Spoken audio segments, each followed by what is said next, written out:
तुकोबाराय विठ्ठल विठ्ठल तुकोबाराय विठ्ठल विठ्ठल तुकोबाराय विठ्ठल विठ्ठल. तुकोबा संकीर्तन 17वा भाग.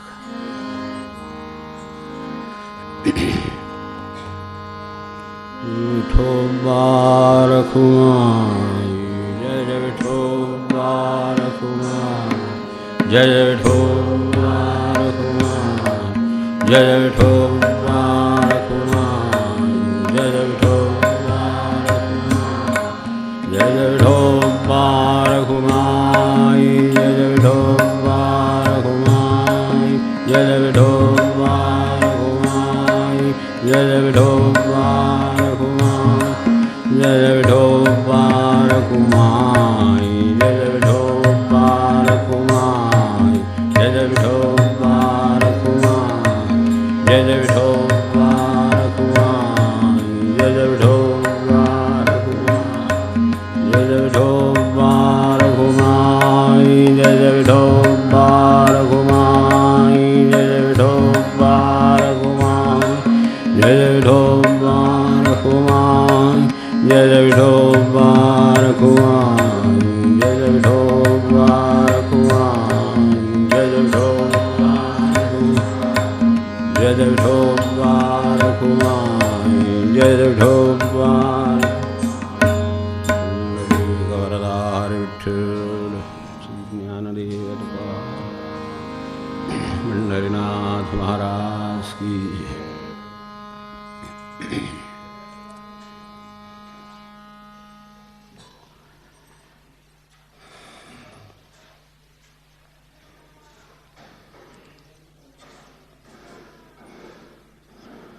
या संकीर्तनाच्या निमित्ताने गेल्या वेळेला आपल्याला उल्लेख केल्याप्रमाणे ज्या भक्तीच्या वाटचालीतल्या अनेक बाजू, अनेक टप्पे, अनेक दिशा, अनेक शंका, अनेक मार्ग आपल्याला अभंगांच्या निमित्ताने आढळतात. आपल्याला बरेच त्यातले येऊनही गेले असतील, पुढे काही येतील. त्यातल्या एका बाजूवर प्रकाश टाकणारा अभंग आज विचार घेऊया. मुळात भक्ती हे काय आहे ह्याच्या आपल्याला बऱ्याच व्याख्या पाठ असतील. मी अगदी सोपं आपल्यासमोर ठेवतो, आपल्याला पटलं तर आपण स्वीकारा. भक्ती हे माणसाला सुसंस्कृत आणि समंजस करण्याचं शास्त्र आहे. माणसाला सुसंस्कृत आणि समंजस करण्याचं शास्त्र आहे. अशा अर्थाने की ते जर झालं नसेल तर कामाठी झाली, ती बाहेरची झाली, त्याऐवजी इथली झाली आणि कुठली झाली. क्षेत्र काय हा गौड प्रश्न. मनुष्य समंजस झाला का, मनुष्य सुसंस्कृत झाला का अधिक, त्याचा पुढचा भाग अजून व्याख्येचा आपण नंतर बघू. पण सध्या तरी एवढं पुरेसं आहे की अपेक्षा भक्तिमान माणसाकडून किंवा निदान त्याचा अभ्यास करणाऱ्या माणसाकडून अशा की त्याची वृत्ती मोकळी राहावी, तृप्तीची निदान झलक त्याला असावी. अखंड तृप्ती नाही त्याला, पण झलक आहे, थोडी चव माहिती आहे, एवढं तरी निदान कधीतरी झुळूक येते एवढं तरी माहिती आहे. कर्तव्याचरण चालू आहे. एक प्रकारची जी मुलांच्याकडे निरागसता असते ती स्वभावामध्ये आहे, येतेच ती. जर खरी भक्ती करीत असेल तर ती समंजसपणाचा, सुसंस्कृतपणाचा बागच आहे की ती सहजपणे माणसाकडे येते. अगदी निरागसतेचं पराकोटीचं उदाहरण म्हणजे रामकृष्ण, समोर माहितीच येतं, अत्यंत निरागस. परिस्थिती निरपेक्ष समाधान असणं हे अगदी आपल्याला जाणवणारं लक्षण. भक्तिमान मनुष्य असेल तर समाधान तर असेलच. किती प्रमाणात असेल ठीक आहे, त्याची जेवढी ज्या प्रमाणात त्याची तयारी असेल तेवढं असेल, पण जे असेल ते परिस्थिती निरपेक्ष असेल. अमुक एक परिस्थिती आहे म्हणून समाधान आहे असं नाही, समाधान आहेच आणि ते भक्तीमुळे आहे, ते भगवंताच्या सान्निध्यामुळे आहे, त्याच्या स्मरणामुळे आहे. अमुक एक गोष्ट आहे म्हणून नाही, नाही म्हणून नाही, अशावर अवलंबून नसलेलं म्हणजे परिस्थितीपेक्षा असं समाधान. नम्रता आहे. भक्तिमान मनुष्य या अर्थाने उद्धट राहू शकत नाही, तो नम्रच राहू शकतो. नम्र भावे सराव होता तिने कुंडिले अनंत. त्याचं पुढे तेच आहे काम. त्यामुळं नम्रतेला एक सहज वाव त्याच्या ठिकाणी आहे, सहज प्रकटीकरण त्याच्या ठिकाणी आहे. दृष्टीची एक समता आहे. काय भक्तीने साध्य होते? एक समता साध्य होते तेव्हा समदृष्टी आहे. अखंड भगवंताच्या कृपेची जाणीव आहे. श्वासागणिक, श्वासागणिक शब्द अगदी बरोबर आहे. जर कोणी गणतच असेल श्वास तर त्याला श्वासागणिक हे कळेल. कारण श्वास सहजासहजी गणला जात नाही, तो होतो. त्यामुळं त्याच्याकडे लक्ष नसते. तो कधीतरी आडला, गुदमारला म्हणजे लक्षात येतं की अरे हा चालू आहे. असं दुर्लक्ष होण्याची शक्यता, म्हणून श्वासागणिकच आहे ते. श्वासागणिक एक कृपेची, कृतज्ञतेची जाणीव. ज्याला कृपेची जाणीव झाली त्याच्या ठिकाणी कृतज्ञता असते. कृतज्ञता खरी कोणाकडे असते? ज्याच्याकडे कृतज्ञतेची कृती असते त्याच्याकडे कृतज्ञता आहे. नाहीतर त्याला कृतज्ञतेची माहिती आहे एवढंच. कृतज्ञतेची काहीतरी कृती असेल, तो नमस्कार करत असेल, तो काय भक्तीचा मार्ग कुठला चालत असेल, ते जे काय त्याला करता येत असेल, सेवा करत असेल, निरपेक्ष राहत असेल, कोणत्याही प्रकारे, पण कृतज्ञतेची कृती असेल तर कृतज्ञता, अशा अर्थाची कृतज्ञता आहे. सातत्यानं आपल्या उद्धाराची स्मरण आहे. आपल्याला काय साधायचं आहे त्या साध्याचं स्मरण आहे सतत, की मला काय साधायचं आहे. साधायचं तर रोज उठल्यापासून, सकाळी उठल्यापासून, पाणी पिण्यापासून सगळं साधायचंच आहे. पण मला खरं काय साधायचं आहे याचं एक सर्वोच्च उत्तर त्याच्याकडे आहे, की मला शेवटी उद्धार साधायचा आहे, मला भगवंत गाठायचा आहे. दुसऱ्या बाजूने विचार केला तर थोडी सातत्याने त्याची चांगल्या अर्थाने तुलनाही घातक, म्हणजे खरं सांगायचं तर कम्पॅरिझन सर ही नाहीच. कृष्णमूर्ती म्हणाले ते बरोबर, कम्पॅरिझनने काही माणसाचा आजपर्यंत चांगल्या अर्थाने काही उपयोग त्याला झालेला नाही. पण तरीसुद्धा चूक बरोबर एवढ्या संदर्भात विचार करायचा झाला तर भक्तीत जे आपल्याला अभिप्रेत आहे ते जमत नाही याबद्दलची एक प्रकारची मनामध्ये एक खंत आहे. भक्तिमान माणसाजवळ एक सात्विक खंत असते. प्रापंचिक माणसाजवळ हे नाही ते नाही त्याची खंत असते. ते राहू दे, ती खंतीचं काही संपणार नाही कधी काम. पण भक्तिमान माणसाजवळ सुद्धा एक खंत आहे. खंत वाटे देवा आम्ही झालो भूमिभार. तेव्हा असं एक भूमिभार झाल्याची खंत आहे. आनंदसागरांच्यापासून ती आहे, आपल्याला माहिती आहे. आनंदसागरांसुद्धा खंत, मी भूमिभार झालो, मुखी निरंतर नाम नाही, आपण त्यांच्या अभंगामध्ये बघितलं. तेव्हा त्या अर्थाने एक खंत सात्विक स्वरूपाची खंत आहे, की जी त्याला सतत भक्तीत प्रवृत्त ठेवते पुढे पुढे जायला. अशा अर्थाची खंत आहे. निराश करणारी खंत नव्हे, प्रापंचिक खंत नव्हे, अशा अर्थाचं आहे. तर त्या माणसाला भक्तीच्या दिशेचा माणूस असं म्हणता येईल. हे सगळं मिळून एक समंजस माणूस तयार होतो. हे सगळं एकत्र केले. आत्ता जे काही एक साधारण ज्या गोष्टी बोललो, ज्या आपल्यासमोर आणखीनसुद्धा काही असतील, याच्याऐवजी थोडं उलट पाहिलं तर प्रापंचिक माणसाची ठेवण आपल्याला दिसेल, की तो करता आहे, तो न चुकणारा आहे, तो चतुर आहे, तो मतलबी आहे, तो सतत चांगल्या अर्थाने नव्हे अतृप्त आहे. मग सुद्धा खंत होतीच, पण ती तसली नव्हे, अतृप्त आहे, निराशा आहे, मध्ये मध्ये असमाधानसारखं टोचतं आहे. ते मगाशी जसं समदृष्टी म्हटलं तसं समान दिसतही नाही आणि आपण समान वाटतही नाही. कुणीतरी आहोत असं वाटलं किंवा अपेक्षा झाली की असमाधान आलं. तर त्यामुळं त्या अर्थाने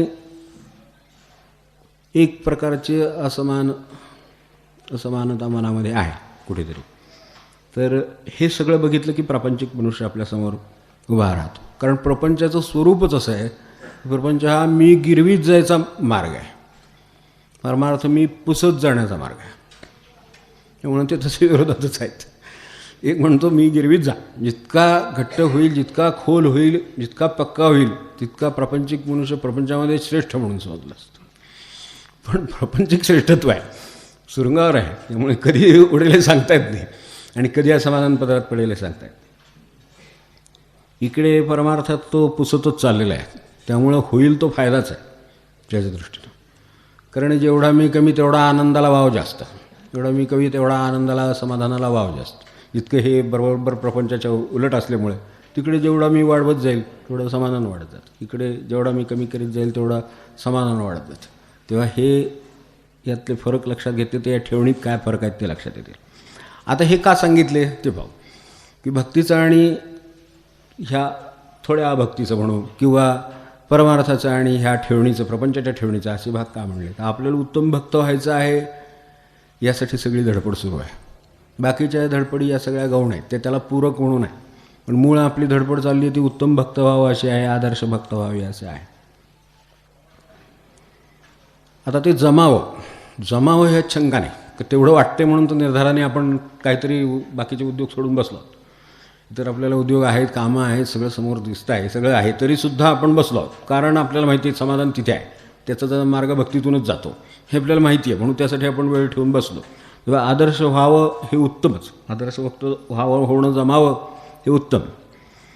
आता त्याला सहज दोन मार्ग आहेत. एक गुरुने सांगितले, आत्ता आपण अभंग पाहिले विश्वनाथ महाराजांचे, तसं गुरु सांगे तसे वागावे आपण, हा एक मार्ग सोपा आहे, आज्ञापालन. हा ऐकत गेलं की बरोबर त्या ठिकाणी जाऊन पोचतो. कारण सांगणाऱ्याला माहिती आहे कुठे जायचं आहे, ते तो जाऊन आलेला आहे, त्यामुळे तो सांगत जातो त्या मार्गाने, डावीकडे उजवीकडे थांबायचं न थांबायचं कुठे ते सांगितलं त्याप्रमाणे केलं गेलं की बरोबर तो तिथं जाऊन पोचतो. तर ह्यासाठी हे आपले प्रयत्न आहेत की आदर्श भक्त व्हायला एक तर आज्ञेचं पालन, गुरु आज्ञा पालन एक मार्ग आहे. दुसरं काय असेल तर ठीक आहे, आपल्याला कुणावर व्यक्तीवर नको, कुणावर ग्रंथावर असेल तर ग्रंथात सांगितलं ते करावं, तो मार्ग एक अगदी या अर्थाने अगदी समोर सदैव मनुष्य नाही म्हणून आपल्याला निर्धोक मार्ग आहे. ज्ञानेश्वरी सांगितलं तसं करावं, गाथेत सांगितलं तसं करावं, हे आपल्याला सगळे मार्ग आपल्याला आहेत. तर त्या अर्थाने ते आज्ञापालनातच आहे.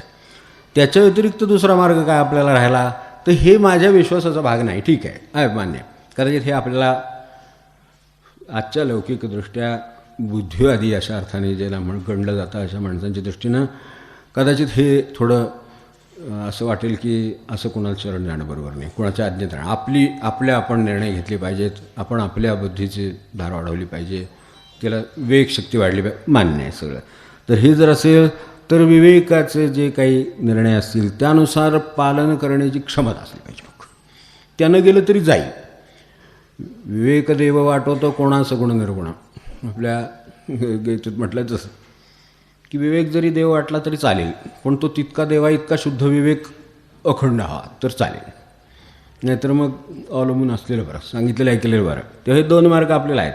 गुरुआज्ञापालन म्हणजे ब्रह्मानंदांसारखं पाहिजे. कित्येक लोक आहेत ते ह्या सगळ्या भक्तीतले जे वर बसलेली मंडळी ही सगळी गुरुआज्ञापालनातली मंडळी आहे, त्यामुळं त्यांनी ते करून दाखवलेलं आहे. ब्रह्मानंदांसारखे आहेत. सांगितलं की 3.5 कोटी जप केल्यानंतर मग मला येऊन भेटायचं, कल्पेश्वरला जायचं, अनुग्रह घेतला की 3.5 कोटी जपानंतर मला येऊन भेट.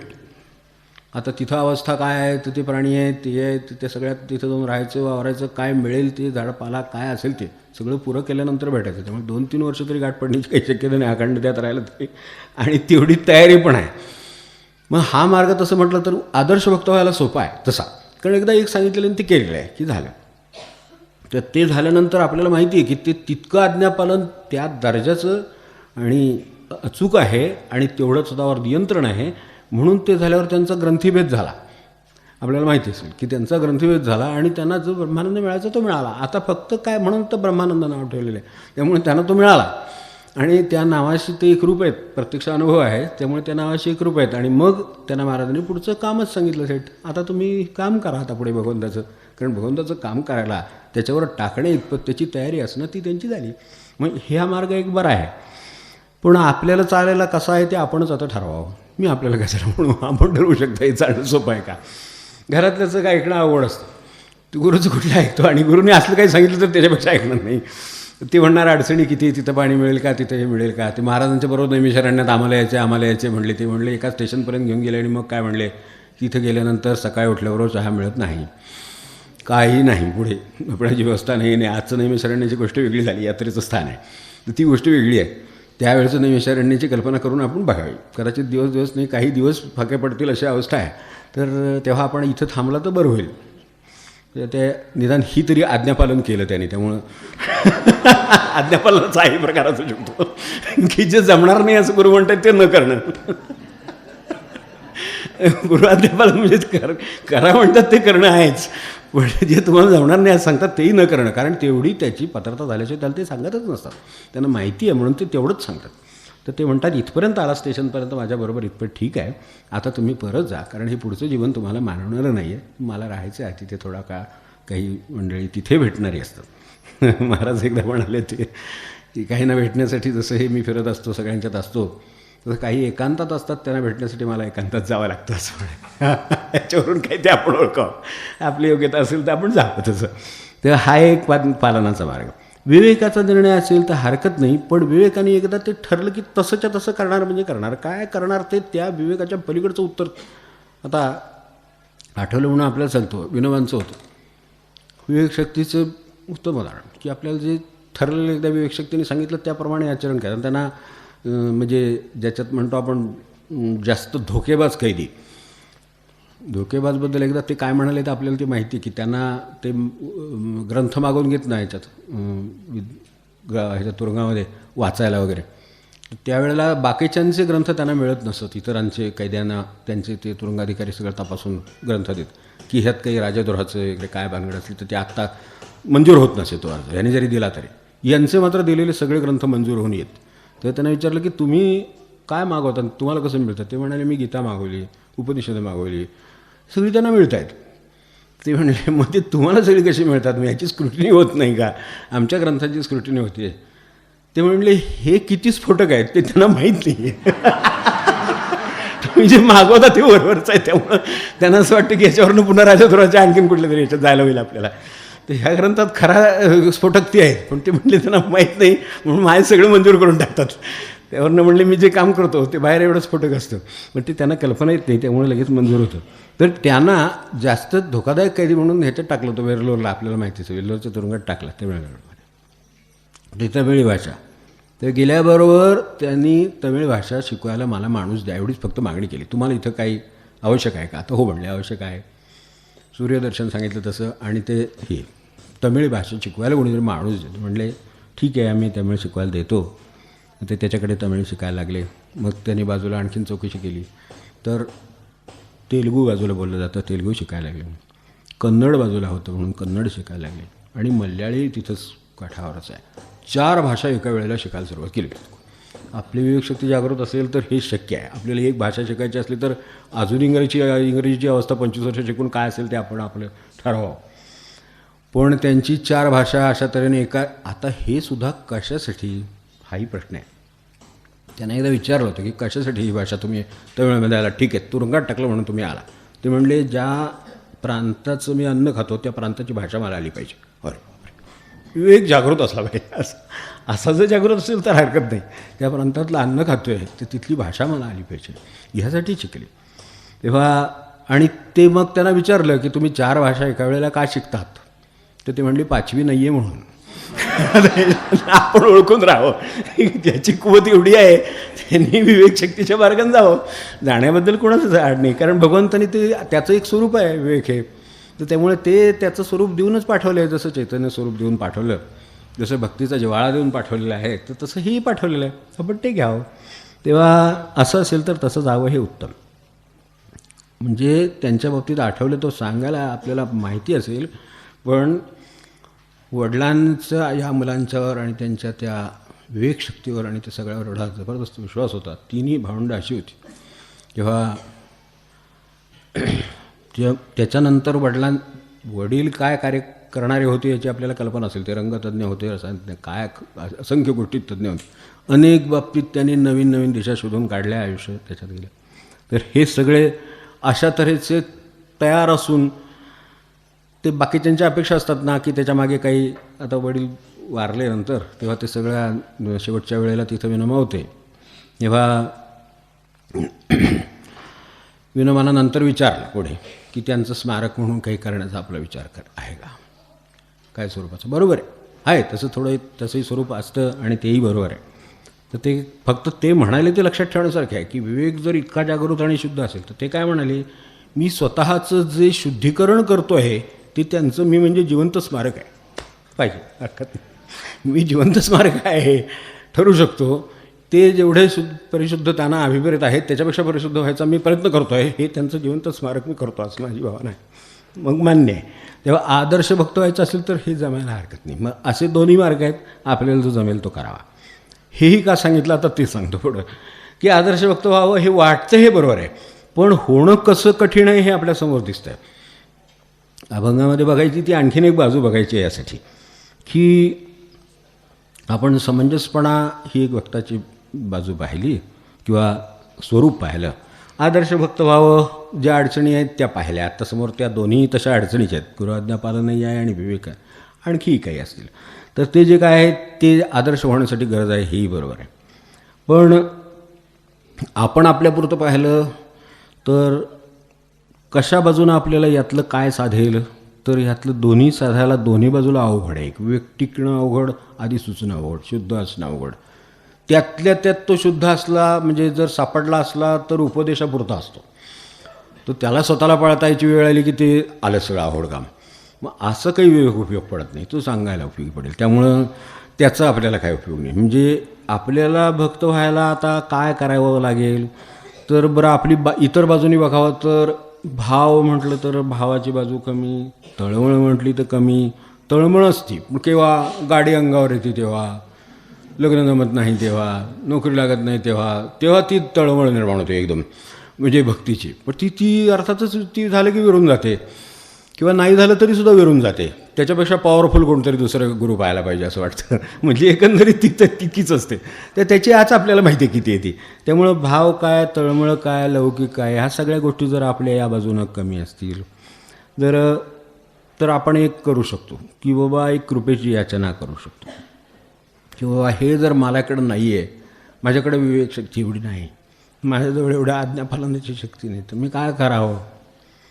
तर आता एक करता येणं शक्य आहे की ते माझ्याजवळ नाही पण मला हवं असं वाटतं आणि जे माझ्या कल्याणाचं आहे त्याची याचना करावी.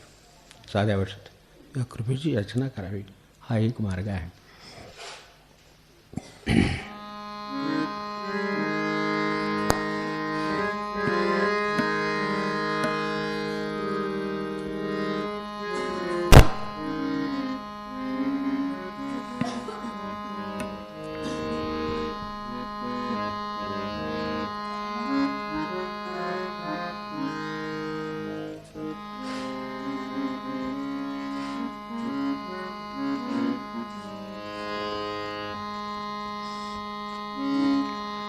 तुका म्हणे आम्ही तुझी वेडी वाकुडी, तुका म्हणे आम्ही तुझी वेडी वाकुडी, नामे भवपाश आता आपुले आतोडी, नामे भवपाश आता आपुले आतोडी.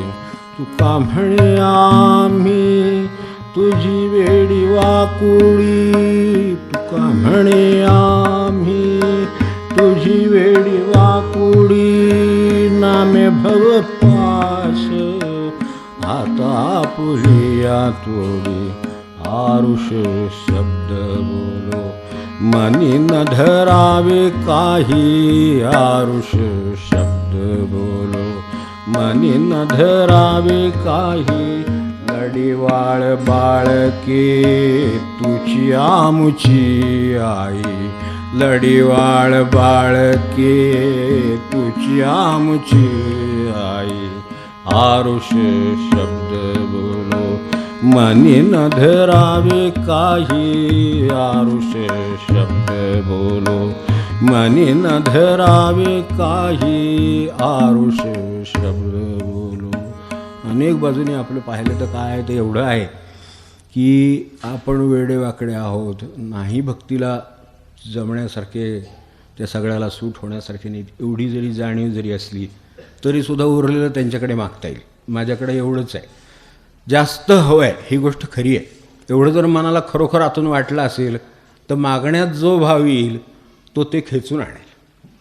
आपल्याला तेवढा माझ्याकडे कमी पडणार, माझी भाषा कमी पडेल, माझा भाव कमी पडेल, माझ्याकडचं या बाबतीतलं जे करायला करतो तो लागेल ती कमी पडेल. माझी आस कमी पडेल, तळमळ कमी पडेल, पण जेवढी आहे तेवढ्या तळमळीनं मी एवढं तरी ओळखलेलं आहे की आपण वेडेवाकडे आहोत भक्तीच्या बाबतीत.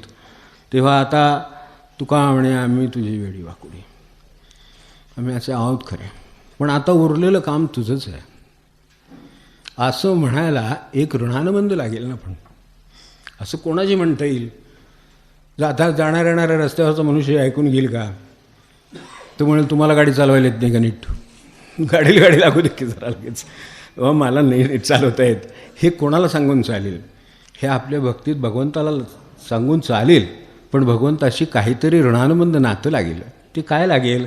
लढीवाळ बाळके तू आमची आई, असं जर असेल तेव्हा लढीवाळ बाळके तुझी आमची आई असं जर असेल तर तिला म्हणता येईल की माझे शब्दाकडे दुर्लक्ष कर, माझ्याकडून कमी जास्त बोललं जातं ते समजून घे, मला जे म्हणायचं आहे ते मला नीट सांगता येत नाही ते समजून घे, हे सगळं करता येईल.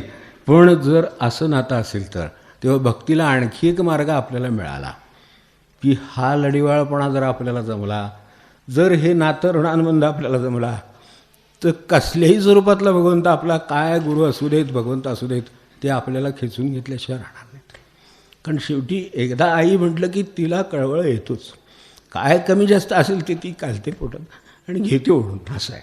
तेव्हा आरोष शब्द बोल माझे काय असते स्वतःच्या उणीवांची किंवा ह्या अशा तऱ्हेच्या कमतरतांची, क्षमता आहे कमी आहे त्याची जाणीव होणं ही अगदी पहिली गोष्ट आहे. म्हणून महाराज म्हणाले ना की नाम घ्यायला लागला तर अवगुणांची जाणीव जर होत असेल तर नाम बरोबर चाललं, ती पहिली पायरी आहे.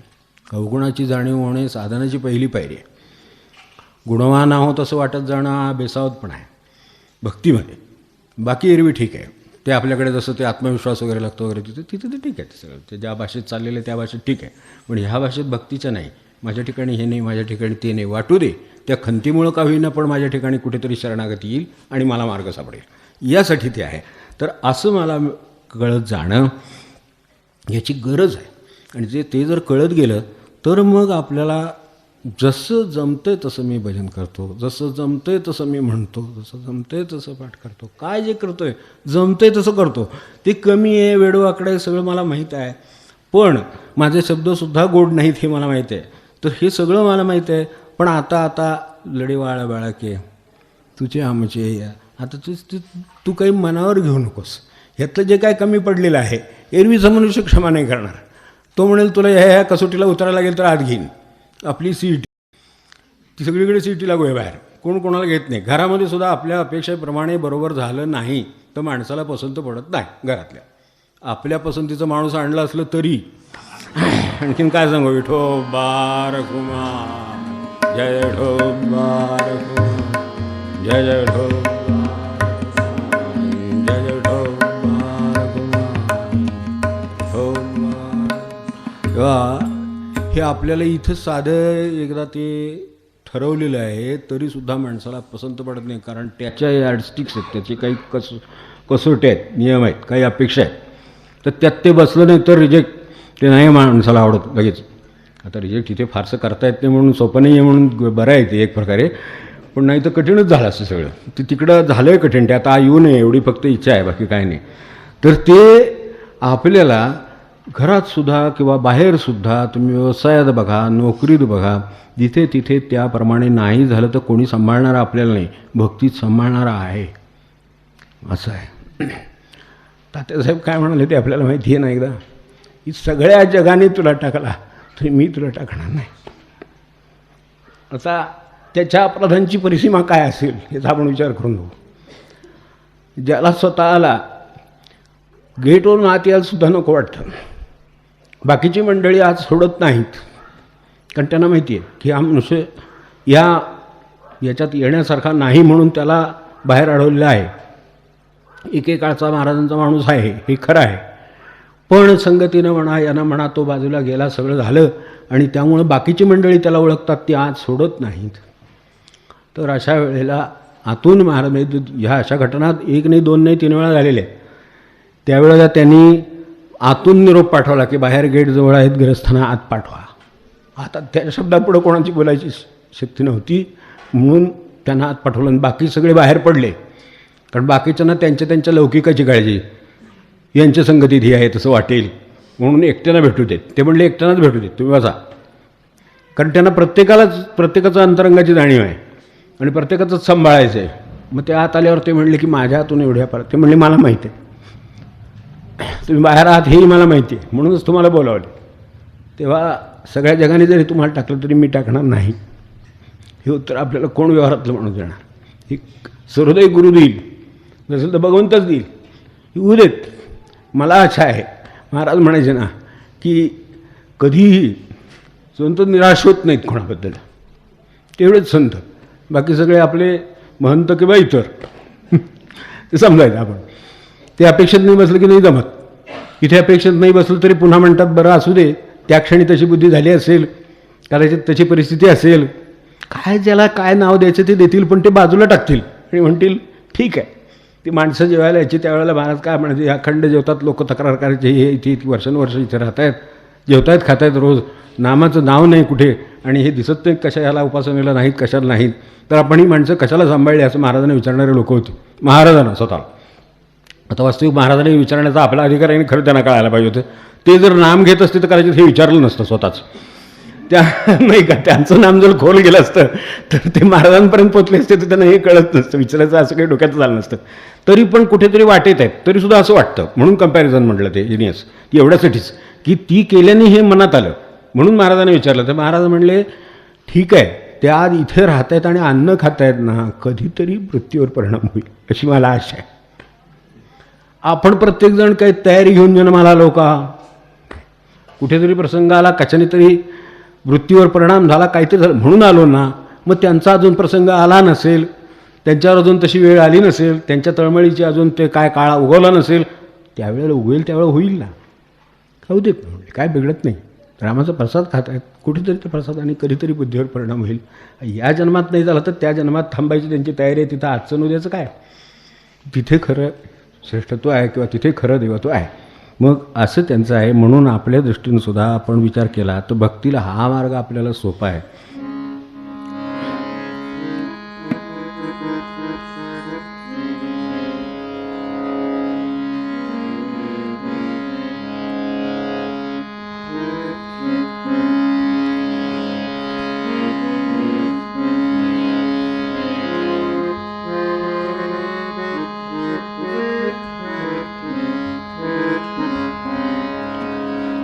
आणि ह्या नात्याने भगवंताशी अनेक प्रकारे जवळ जाता येणं शक्य आहे. एरवीच्या जर आपल्या साधनेचंच जर पास दाखवून आत जायचं असेल तर मला वाटतं अवघडच प्रवेश मिळणं या जन्मात तरी. आम्हाला हीच तयारी सगळी पूर्वतयारीतच वेळ जायचा सगळ्या आयुष्याचा. पण ह्या नात्याने कुठेही जाता येतं. इव्हन हे तर सोडाच, ही बाजू तर सोडूच क्षणभर, पण त्याच्या पुढे जाऊन भगवंतालाच दटावतात ते उलटं. तुकोबांचं आपण जर पाहिलं असेल तर तसंही अभंग आहे, आपण त्याचे पण एखादी ओळ बघू. केली कटकट गाऊ नाचो नेणता, केली कटकट गाऊ नाचो नेणता, केली कटकट गाऊ नाचो नेणता. लाज नाही भय आम्हा पोटाची चिंता, लाज नाही भय आम्हा पोटाची चिंता.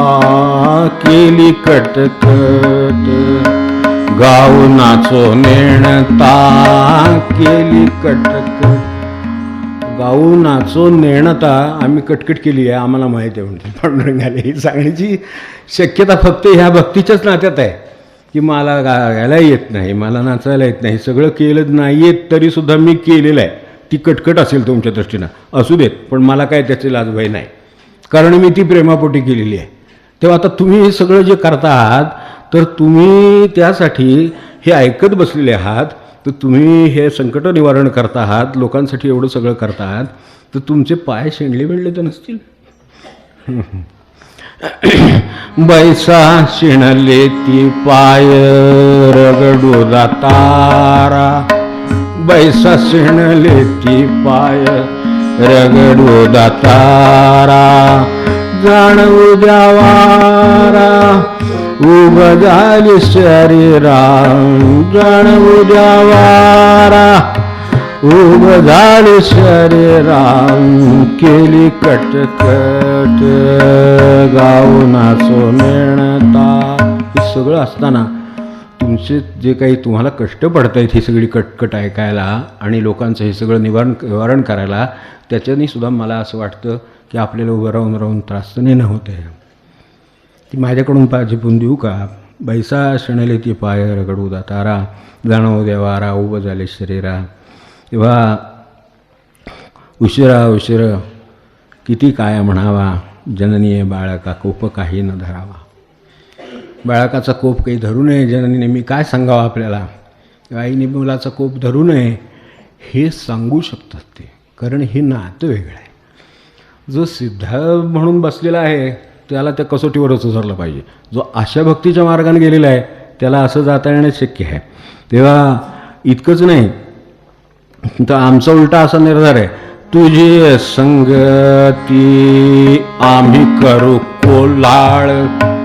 तुझी संगती आम्ही करू कोल्हाळ. तू का म्हणे बाळ मिळवणी गोपाळ. तू का म्हणे बाळ अवघी मिळवणी गोपाळ. केली कटकट गाऊ नाचो नेणता. केली कटकट गाऊ नाचो नेणता. आपल्याला भक्तीचा जर कुठला मार्ग हा जर पहिले सांगितले त्यातला जमत नसला तर आम्ही सगळे मिळून कोलाळ घालू इथं तुझ्या नावाचं. बाकीचं नाही, एवढाच घालू, बाकीचं काही करणार नाही. ठल ठल ठल ठल ठल ठल ठल ठल ठल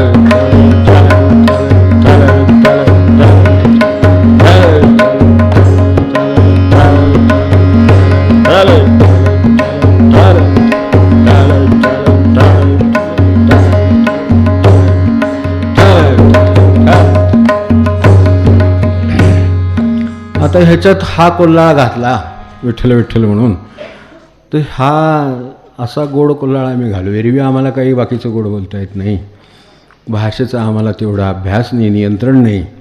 कृत्रिम नको, खरं कृत्रिम येतं एक वेळ. क्लासेस आहेत अलीकडे त्याचे, त्यामुळं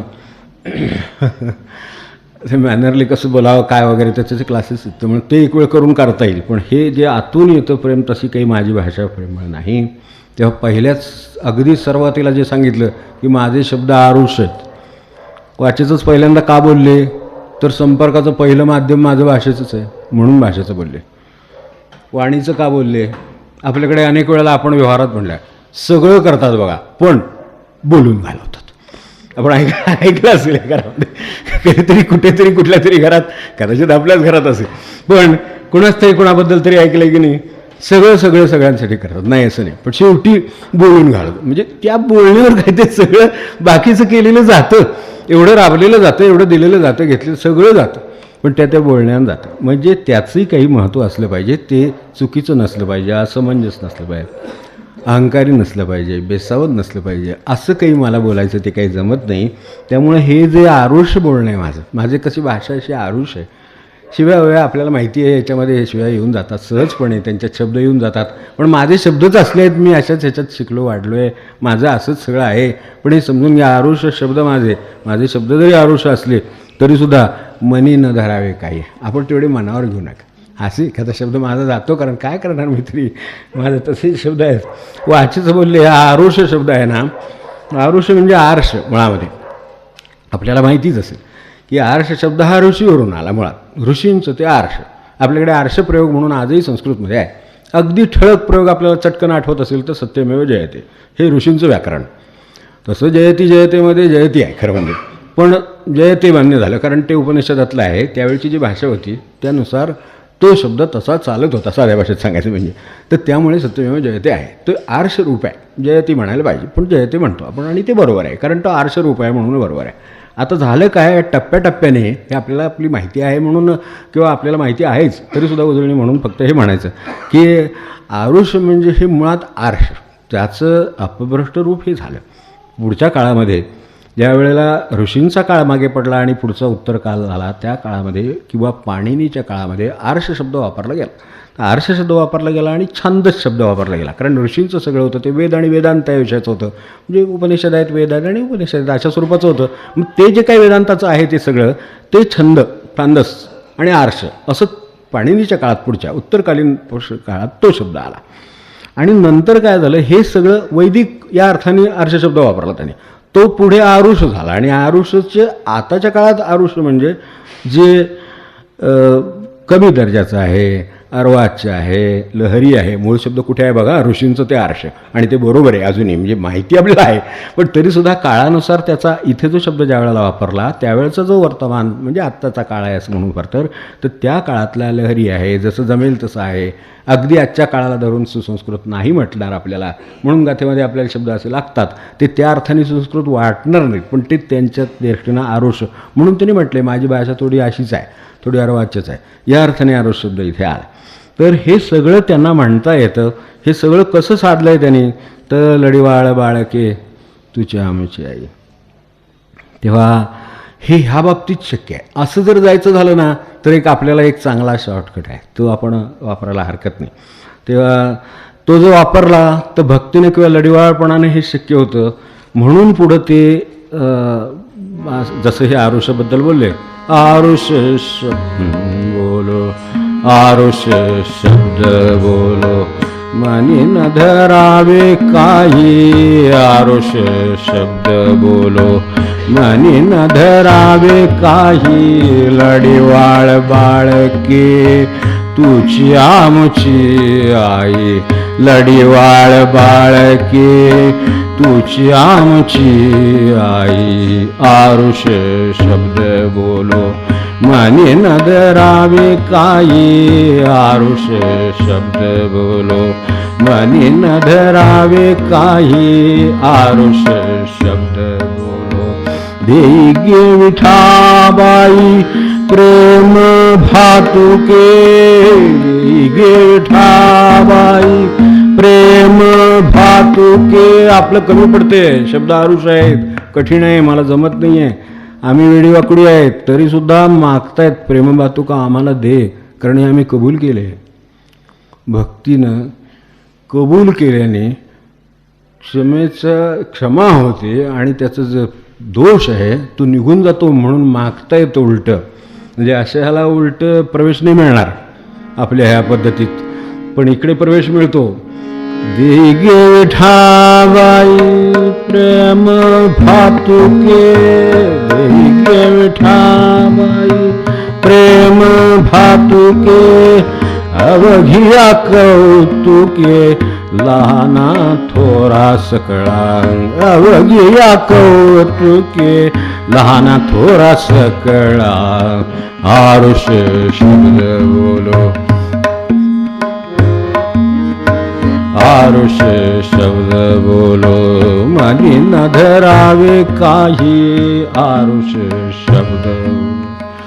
असं असल्यामुळे त्यांनाच उलटं मागून घेता येते. म्हणजे एवढ्या भक्तीवर आपल्याला तिकडून काही मिळण्याची शक्यता नाही खरं सांगायचं तर, कारण मिनिमम पासिंग मार्कसुद्धा नाहीत या भाषेत बोलायचं झालं तर. जेवढे किमान पास व्हायला मार्क पाहिजेत भक्तीत, गुरुने आपलं म्हणायला जेवढं पाहिजे किंवा देवाने आपलं म्हणायला जेवढं पाहिजे तेवढंसुद्धा आमच्याजवळ नाही. पण हे सगळं कबूल केल्यामुळं आलेल्या पात्रतेमुळे हे शक्य आहे. कबूल होत ते. अडचण ती आहे की जर मी म्हटलं की मला हे शक्य नाही आहे, तर मी फक्त नाम घेतो, करीन कोल्हाळ, तसं मी नामाचं कोल्हाळ करीन. आम्ही सगळे मिळून गोपाळ समोर आमच्या आहे त्याच्यासमोर आम्ही देवासमोर कोल्हाळ करू, ह्यानं एक मार्ग उघडला जातो आणि त्यामुळे मागता येतं. कारण यात निर्व्याजपणा आहे, निरागसता आहे. मग अशी जे अगदी सुरुवातीला भक्तीचे समंजसपणा म्हटलं, त्या समंजसपणामध्ये लहान मुलाची निरागसता आहे. म्हणून लहान मुलाकडे बघितलं की मनुष्याचं कितीही कठोर मनुष्य असलं तरी आत कुठेतरी असं वाटतं की रडतंय तर उचलूया. निदान स्वतःला एवढी सवय नसली किंवा कठोरपणामुळे ही आवड नसली तर दुसऱ्याला कोणाला तरी हाक मारतो, अहो बघा ते रडते, हां ठीक आहे, एवढं तरी खाली आलं. जे अगदी दुर्लक्षच होतं आयुष्यभर ते निदान एवढं तरी झालं की अहो ते रडते बोलू बघा जरा, एवढं तरी कोणाला तरी बोलून आणण्यापुरतं तरी त्याच्या अंतरंगात कुठेतरी निर्माण होतं. कारण त्याच्या निरागसतेचा तो प्रतिसाद आहे, तो इकडून निर्माण होतो. तर तसं इथे तर निर्व्याज आहे, निरागसता आहे. म्हणून हे शक्य आहे. तर तशी निरागसता तरी आपल्याला यावी. आणि असे जर निरागसता असेल तर भगवंताला काय म्हणता येतं याचा एक नमुना म्हणून फक्त सांगतो आपल्याला. आता हे थोडक्यात घ्यायचं आहे म्हणून. ते असं म्हणतात की मी तर तुमच्यासमोर हा नामाचा कोल्हाळ केलेलाच आहे. मी साष्टांग नमस्कार घालायला तुम्हाला तयार आहे देवाला. पांडुरंगाला साष्टांग नमस्कार घालायला तयार आहे. पण नुसता नमस्कार परवडत नाही मला. भक्ताने देवाला म्हणावं मला नुसता नमस्कार परवडत नाही. हे तुकोबांसारख्या भक्ताला शक्य आहे. त्यांनी शक्य आहे म्हणून सांगितलं म्हणून आपल्याला पण करायचं ठरवलं तर शक्य आहे. त्या भूमिकेत झालं तर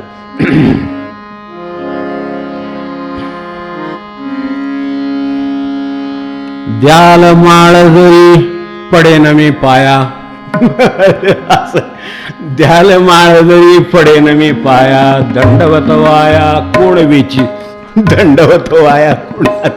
हे शक्य आहे का मला सांगा. कुठल्या भक्ताला असं देवाला दम भरता येतो की माझं दंडवत काय मी असा तसा घालणार नाही. माळ देणार असंच तर घालतो. हे भक्तीचं एक वेगळीच बाजू आहे. म्हणून आपल्यासमोर आधी ठेवली की द्याल माळ जरी पडेन मी पाया. द्याल माळ जरी पडेन मी पाया. दंडवत वाया कोण वेची. दंडवत वाया कोण वेची. द्याल माळ जरी पडेन मी पाया. द्याल माळ जरी पडेन मी पाया. दंडवत वाया कोण वेची. दंडवत वाया कोण वेची. हे देवाला म्हणण्याची परिस्थिती निर्माण होऊ शकते. संबंध निर्माण होऊ शकतो. ऋणानुबंध निर्माण होऊ शकतो. तर तो निर्माण करायचा असेल तर मग असं त्याच्याशी एवढं तरी आपल्याला कबुलीनं जोडलं पाहिजे. मला हे काही शक्य झालेलं नाही. मला हे तप कठीण आहे. याग कठीण आहे. ते यज्ञ कठीण आहे. ते स्वतःला आवरणं कठीण आहे. विवेक कठीण आहे. मला जमते तेवढं सगळं मी करतो आहे. असं नाही सगळं कठीण आहे म्हणून माझे सगळे पेपर एक्झाम करा. नाही. ह्या पेपरात 10, या पेपरात 20, या पेपरात 15, 5 काय जे असतील ते मिळवायचा मी प्रयत्न केलेला आहे. आता उरलेलं तुम्ही माप टाकून भरून घ्या झालं मला पावन करून असं म्हणता आलं तर ती होईल. बरं आपल्याला त्यातल्या त्यात हेच होईल असं वाटतंय. यातलं एखादा असेल तयार तर जाईल पुढे. नाही असं नाही. स्वतःच्या कर्तृत्वाने विवेकाने सुद्धा पास होईल. तर विवेकानं पास होण्याची तरतूद आहे. नाही असं नव्हे. पण जर नसेल तर हा आणखीन एक मार्ग आहे. बाकीचे जसे मार्ग आहेत तसं जर प्रेमळपणे जर आपणहून जर म्हटलं असेल तर नक्की त्यांच्याकडं त्याला मार्ग आहे. म्हणून हा असा एकच मार्ग आहे. खरं सांगायचं तर एकाच मार्गाची माणसाला खरं तर गरज आहे. तो म्हणजे समाधानाचा मार्ग. तो म्हणजे देवाचा मार्ग. खरं काही येऊन साधलं नाही तरी चालेल पण एवढं साधावं यासाठी हे सगळं चाललं ना. जन्म यासाठी चालला आहे की हे माणसाला शक्य आहे. म्हणून मग त्याला जे साधायचं आहे इतर गोष्टीने एक वेळ मार्ग नसेल पर्याय नाही. तो 3 वेळा बसला त्याच्यानंतर 4थ्या वेळेला बसायची परवानगी नाही. काय कुठली परीक्षा असो काय असो काय आपल्या प्रपंचातल्या गोष्टी असोत याच्या पुढे मार्ग नाही. ही गोष्ट वस्तू फिकट मिळणार नाही. एवढे पैसे द्यावे लागतील. काय असेल ते जे कुठलं जिथे जे असेल ते तिथे काहीतरी किमान गोष्ट अपेक्षित धरलेली आहे. इथं किमान काहीच अपेक्षित नाही. क्षमाच अपेक्षित आहे. हो क्षमा मला नाही जमलं. एवढं जमलं एवढं केलं आहे. आता ते 2 आहे का 20 आहे का 10 आहे ते तुम्ही ठरवा आणि उरलं का असेल ते तुम्ही पूर्ण करा. कारण त्या आधी म्हटलं तसं ते आईचं काम आहे. त्यामुळं तुम्हाला ते करावंच लागेल. बाळकाला तुम्ही दूर नाही करू शकत. त्यामुळं आई बाळकाला असं म्हणू शकत नाही. आई जसं म्हणू शकत नाही तसं तुम्ही मला म्हणू शकत नाही. एवढं इथेच शक्य आहे. म्हणजे जी सर्वात कठीण गोष्ट आहे त्याच्यामध्ये सर्वात सोपा मार्ग उपलब्ध आहे. फक्त त्याला आपला अहंकार नाही चालत. तेवढं नको. तिथे तो मेटल डिटेक्टर आहे. तर त्याच्यातून आत जाताना वाचतं ते. त्यामुळे तेवढं जर नाही वाजलं तर गाभाऱ्यातच जावा. देवाच्या बाहेर डोकं ठेवा. अहंकार वाजला तर बाहेर राहा असं आहे. त्यामुळे तिथे ते मेटल डिटेक्टर लावलेलं आहे. तसंही लावलेलं आहे. त्यामुळे तेवढं जर आपल्याला जमलं तर इतकी सोपा मार्ग नाही की शरण आलं. बाकी मला काय माहिती नाही. हे शक्य आहे. तर आणि तसं असलं तर मात्र त्यांचं म्हणजे जर प्रामाणिक कबुली आहे प्रेमळ कबुली आहे निर्मळ आहे मनाने केलेली आहे तर गुरूंच्या हृदयात प्रवेश करायला याच्या इतका दुसरा सोपा मार्ग नाही किंवा भगवंताकडे जायला इतका सोपा मार्ग नाही की प्रेमळ प्रामाणिक कबुली. तो थेट एकदम भगवंताकडे गेला. हो बाकीचे सगळे किती पायऱ्या चढून गेले हैराण होऊन गेले. किती मार्गाने गेले. कर्ममार्गाने गेले. योगमार्गाने गेले. सगळे गेले. ज्ञानमार्गाने गेले. पण धडपडत गेले. ते गेले का नाही हे सुद्धा माहीत नाही. ते कठीण आहे. पण ह्या मार्गाने खुशकीच्या मार्गाने गेले एकदम शरणागती थेट. आणि त्यातसुद्धा परत त्यांचा एवढा अधिकार परत दंडवत कोण घालवायची. मी काय फुकट घालू काय दंडवत. मला देणार असलं तर दंडवत घालतो. इतपत नातं आहे परत. म्हणजे एवढं नातं ह्याच मार्गाने निर्माण होऊ शकतं. हे तुकोबांकडनं शिकावं म्हणून आज आपण हा अभंग पाहिला. आणि ज्या वेळेला असं नातं असतं त्यावेळेला गुरु त्याची खात्री किंवा जबाबदारी त्यांच्यावर घेत असतात. म्हणजे त्याची आठवण आपल्याला सांगतो. हे इथे बाबा महाराज बसते, आपल्याला माहिती आहे. तर त्यांचे एक शिष्य होते, बरोबर आहेच, तर यशवंतप्पा म्हणून. तर ते त्यांना नोकरी नव्हती. मुंबईला संधी मिळावी म्हणून ओळखीनं पाठवले, ह्यांनीच पाठवले. बाबा महाराजांनी पाठवले, म्हणले जा मुंबईला तुला नोकरी मिळेल, तिथंच राहायला पाहिजे, तुझं तिथं काम होणार आहे म्हणून पाठवलं. ज्यांच्याकडे पाठवलं त्यांनी आणखीन एकांच्याकडे पाठवलं. ठीक आहे, तिथं राहू का, तर तिथंच राहा म्हणले. तिथं त्यांना असं दिसून आलं की ते काही घड्याळाच्या ह्याचं दुकान होतं बनवायचं वगैरे, तिथं राहिले. आणि नंतर ज्या वेळेला संधी आली मोठी, त्यावेळेस त्यांचा मुलगा होता, तर त्याला त्यांनी पाठवलं, त्या संधी त्याला दिली मिळून.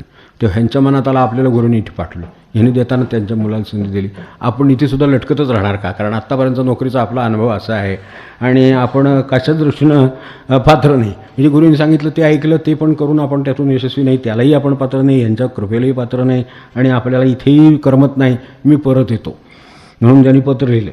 आणि कदाचित तुम्ही म्हणत असाल सुद्धा की कदाचित हे मोठी असेल सुद्धा पुढे संधी आयुष्यात. आपल्याला आता उद्याचं काय सांगता येते की उद्या या बाजूनं दिशेनं या नोकरीच्या संधीनं काय होणार आहे आयुष्यात, हे मला काय कळत नाही. वेळोवेळ आहे माणूस, मला काय कळत नाही. म्हणून एक पत्र लिहिलं. ही जरी सोन्याची ताटली असली तरीसुद्धा मला ती नको, मी परत येतो पुण्याला म्हणून त्यांना पत्र लिहिलं. आणि शेवटी लिहिलं की आपला वेडगळ अज्ञानी यशवंतप्पा असं लिहिलं खाली. आपला वेडगळ अज्ञानी यशवंतप्पा म्हणून खाली पत्र आलं बाबा महाराज. पत्र आल्यावर त्यांनी लिहिलं, वरचं सगळं ऐकून घेतलं, त्याच्याबद्दल लिहिलं 2 शब्द, तुझं ते तिथंच आहे वगैरे सगळं. पण असं कधी लिहू नये म्हणले, अज्ञानी वेगळं वगैरे म्हणू नये, आपल्या मार्गात कोणी अज्ञानी वगैरे नाही. त्याला ज्ञान देण्याची जबाबदारी आमची आहे. आपल्या मार्गात कुणी असं अज्ञानी वगैरे नाही, ह्या गुरुमार्गात हे नाही, असं जर लिहिलं तुम्ही स्वतः मानलं तर त्यात गुरुला कमीपणा येतो असं लक्षात ठेवा. हे उलटच झालं परत. आता यांना ज्ञानी करायची जबाबदारी पण घेतली आणि सांगितले अशा शब्दात की तसं समजलं तर त्याला कमीपणा येईल, त्यामुळे तसं काय समजू नका, मानू नका तसं. तर तुमची जबाबदारी माझ्यावर आहे, तुम्हाला जे ज्ञानाची गरज आहे ते देणं या माझं काम आहे. तेव्हा त्यांना कमीपणा आहे तेवढं लक्षात घेऊन तरी निदान अशा स्वरूपाचं काही करू नका. आपल्याकडे ते स्वामींचे ना बियासचे महाराज राधास्वामी, तर त्यांच्या पंथामध्ये आपल्याला सावंतसिंगजी महाराज होते त्यावेळेची गोष्ट माहिती असेल. सावंतसिंगजी महाराज असताना त्यांचे एका शिष्याची प्रगती होत नाही, त्याला खंत वाटायची. आत्ता म्हटलं तसं खंत वाटे, सात्विक खंत होती. त्यांनी त्यांना एकदा लिहिलं की मी हे सगळं करतो आहे, साधनं मनापासून करायचा प्रयत्न करतो, पण हे काय माझ्याकडनं होत नाही. आणि आपण मला हे दिलं काय गुरुपदेश दिलात किंवा मंत्र दिलात, काय हे दिलं अनुग्रह दिलात, तर हे सगळं दिलं उपदेश, पण ह्याला मी पात्र नव्हतो आणि त्यामुळं मला असं वाटते की हे काहीतरी चुकलं आणि मी काही शिष्यत्वाला लायक नाही का, आपली प्रगती होत नाही म्हणून किंवा शिष्यत्वाला लायक नाही. तर त्यांचं त्याच्यावर जे उत्तर आलं होतं त्याच्यात ती एक झलक आहे याची की तुम्ही कबूल केले आणि त्यांच्याजवळ नाही माझ्याजवळ पात्रता, मला हे काही जमत नाही आहे, साधन जमत नाही आहे. ती म्हणले, त्यांचं उत्तर असं आहे त्याच्यावर आलेलं की बाकीचं सगळं आहे वर्णन, आपल्या मुद्द्याच्या जेवढं आहे तेवढं घेऊ. ते शेवटी असं लिहिलं आहे की एक लक्षात ठेवा की त्याला अनुग्रह देताना किंवा त्याला उपदेश देताना शिष्य चूक करेल, पण गुरु चूक करीत नसतात एवढं लक्षात ठेवा. त्याच्यापेक्षा कोण आपल्याला खात्री देणार, त्यामुळे आपण त्या खात्रीवर राहावं आणि हे जे काय म्हणतायत तसं आपण लढिवाळपणे त्यांच्याजवळ जावं. ते आपल्याला न्यायला तयार आहेत पुढे. आरुष शब्द बोलावे, आरुष शब्द बोलो, मनी न धरावे काही, आरुष शब्द बोलो, मनी न धरावे काही, आरुष शब्द बोलो, मनी न धरावे काही. एवढी विनंती पण करण्याची गरज आहे की मी बोलतो आहे, अजूनही बोलेन, पण त्याच्यातलं हे सगळं आरुष आहे, मला मान्य आहे. तर त्यामुळं आपण त्याच्यातलं काही चुकीचं आहे ते मनावर घेऊ नका. जे बरोबर असेल एखादा शब्द तेवढा घ्या आणि बाकीचं सोडून द्या. लढिवाळ बाळके तुझी आमची आई, लढिवाळ बाळके तुझी आमची आई, आरुष शब्द बोलो, मनी न धरावे काही, आरुष शब्द बोलो, मनी न धरावे काही, आरुष शब्द.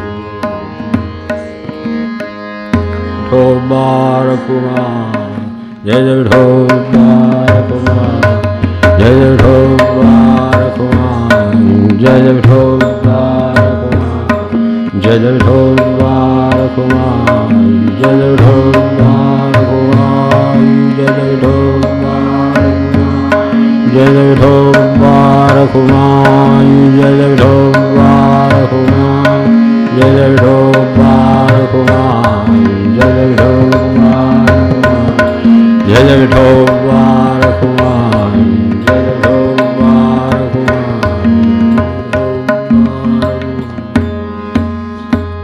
एवढं लक्षात ठेवू की भक्तीचं शेवटी मर्म हे भगवंताच्या हृदयातलं आपलं स्थान बळकट करण्यात आहे, एवढं लक्षात ठेवलं चालेल. आपल्याला जो मार्ग वाटेल तो आपण चालावा, हा एक सोपा मार्ग त्यांचा आहे. आपल्याला पटला तर आपण घ्यावा आणि आपल्याला त्यांची आठवण आहे तशी त्यांना आपली आठवण राहील एवढं स्थान मिळावं, एवढ्यात सगळं येईल असं मला वाटतं. तर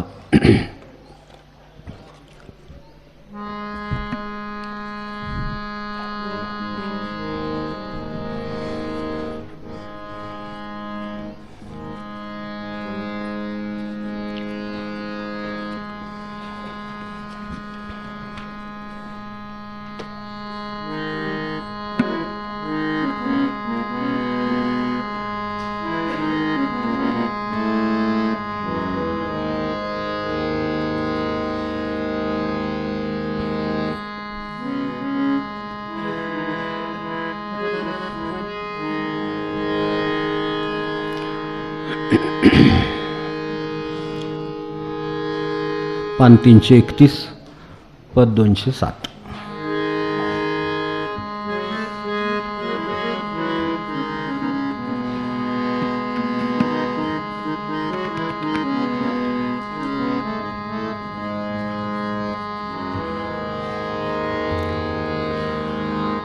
सुकल्या कर्माची कराक्षमा, सुकल्या कर्माची कराक्षमा, कराक्षमा, तुमचा परोचा दिला तुम्हा पाशी, तुमचा परोचा दिला तुम्हा पाशी. सुकल्या कर्माची कराक्षमा, सुकल्या कर्माची कराक्षमा, कराक्षमा,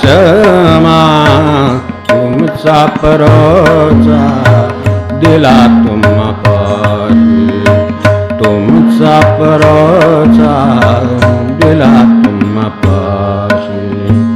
तुमच्या पायांची मज जोडवावी, तुमच्या पायांची मज जोडवावी आणि कते जीवी नाही आशा, आणि कते जीवी नाही आशा, नाही आशा, तुमचा परोचा दिला तुम्हा पाशी, तुमचा परोचा दिला तुम्हा पाशी. तुम्ही संत जन कृपेचे सागर, तुम्ही संत जन कृपेचे सागर. दास मी पतित हीन दीन, दास मी पतित हीन दीन, हीन दीन, तुमचा परोचा दिला तुम्हा पाशी, तुमचा परोचा दिला तुम्हा पाशी. जय राम विठ्ठल तुमचा सेवक, जय राम विठ्ठल तुमचा सेवक. चरणी मस्तक असो माझे, चरणी मस्तक असो माझे, असो माझे. तुमचा परोचा दिला तुम्हा पाशी, तुमचा परोचा दिला तुम्हा पाशी. चुकल्या कर्माची करा क्षमा, चुकल्या कर्माची करा क्षमा, करा क्षमा. तुमचा परोजा दिला तुम्हा पाशी, तुमचा परोजा दिला तुम्हा पाशी, तुमचा परोजा दिला तुम्हा पाशी. जानकी जीवन स्मरण जय जय राम.